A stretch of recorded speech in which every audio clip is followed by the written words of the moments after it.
বিষয়টা হয়েছে কি, যদি পুরাটা ঠিকঠাক মতো না শুনেন তাহলে ব্যাপারটা বুঝতে পারবেন। যেমন আমরা বড় ভাই রাসেল ভাই, উনি হচ্ছে গণিতের টিচার, মানে কোচিং সেন্টারে গণিত শিখায়। তো খুব ভালো গণিত বিষয় বুঝে।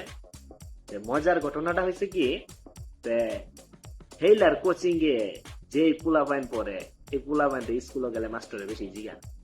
চিন্তা হইলো রাসেলের স্টুডেন্ট, হ্যাঁ রে জিগা কি আটকে এখন যাইবো, আর পোলা পান এই সুযোগ লইয়া রাসেল ভাইয়ের কি করে।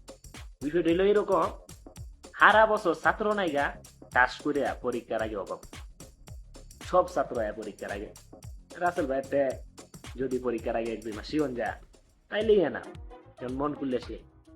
ঘটনাটা হয়েছে এটা না, ঘটনা হয়েছে রাসেল ভাইয়ের ছাত্রর মতো আমার অবস্থা হয়েছে। হারা বেল ফুটতে বইয়া তাহি মালিক আইলেই মনে রইন ধুমায়া কাম আরম্ভ করে দেই। মানে এই যে এখন বইয়া রয়েছি টিক মারিয়া টিকটক ভিডিও বানাই, ফেসবুক ভিডিও বানাই, মালিক আইলেই মোবাইল টোবাইল তো ধুমা কামো লাগি পড়ি। রাসেল ভাইয়ের ছাত্রের অবস্থা আর আমার অবস্থা কিন্তু একই হয়েছে ভাই। আপনারা মিন করে কিন্তু কইছি না, তো গল্পটা কিন্তু কিছুটা এরকমই। ধন্যবাদ।